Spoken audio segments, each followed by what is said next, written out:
Now, Amy, being in the midst of summer, it's festival season around the country. Yes. So we're going to take a look at one in particular today. That's the Sydney Festival, which begins Wednesday with music, talks and live events across the city.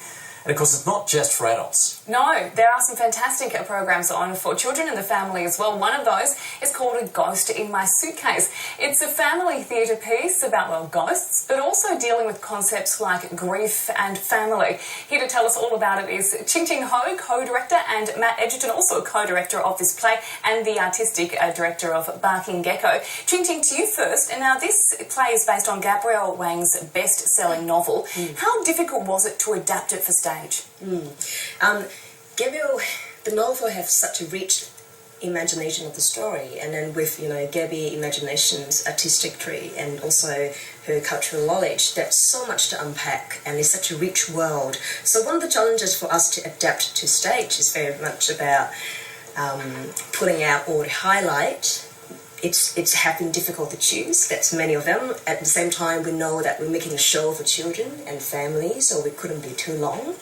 Yeah, so that itself take a field draft over the few years, and that itself, it's one of the biggest challenge.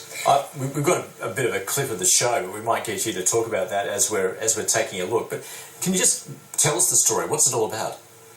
This is a story about a young girl, Celeste, 12 years old, French, Chinese Australian, went on this big adventure to China. The main reason why she need to go to China, because she promised her mum to carry her ashes back to her hometown, which is a water town in Shanghai. That's come and embark her whole adventure. And along the way, her grandmother, Paul, actually come take care of her, guiding her through the journey, and that's a lot of adventure in between, including encountering ghosts, revealing family history and secrets, and of course Celeste as a young girl coming to age, about this epic self-discovery about herself and China.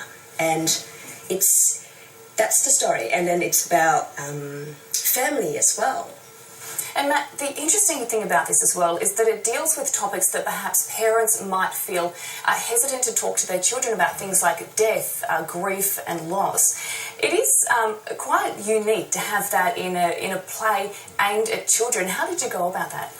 Yeah, look, I think that's a great point, and people often talk about theatre being a safe place to explore dangerous ideas.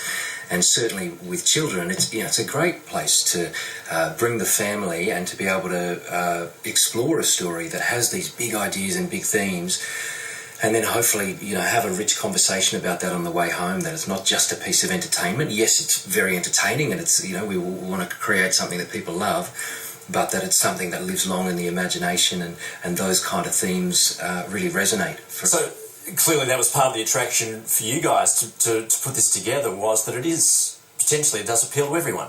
Yeah, absolutely. Yeah, it's a family work. It's we say 8+, and part of that is because there are some, it's a little bit spooky. It's it deals with ghosts, and so we've tested it on audiences, and there's no one's run screaming from the theatre yet, but certainly there's been some jumps and some frights, and so we reckon that's a good age for the show.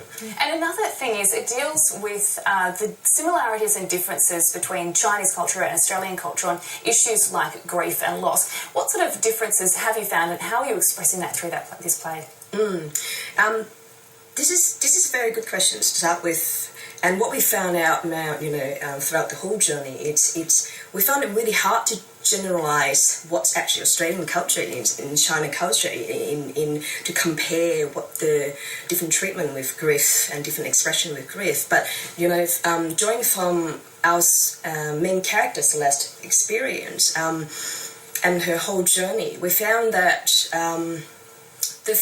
the feelings for grief, it's basically human nature. I mean, it's across any culture, across any age. I mean, it's something that we feel it naturally. But then because of the language they speak, the way that they express, and also the culture, the habit they inherit or they learned, the way that they express it about their feelings is very different. And because in our stage adaptations, Celeste actually spent most of the time in China, and there are a lot of subtle gesture seeing between especially Celeste and Popo, her grandmother. It's rather subtle. Yeah, that's kind of in a way that maybe to the China expression, but more accurate. It's, you know, Celeste and her grandmother expressions. Very subtle, but the feeling is all there. Matt, you're a decorated artistic director. You've started in WA. I mean, you're over here, obviously, to do this. How challenging has this been for you, given your body of work? Oh, it has been really challenging in a really good way. So, Ching Ching and I have been working on this for 3 years. It's included field trips to China. Wow, it's included sitting in dozens of shows together, working out what our taste is and our aesthetic and how we're going to tell the story.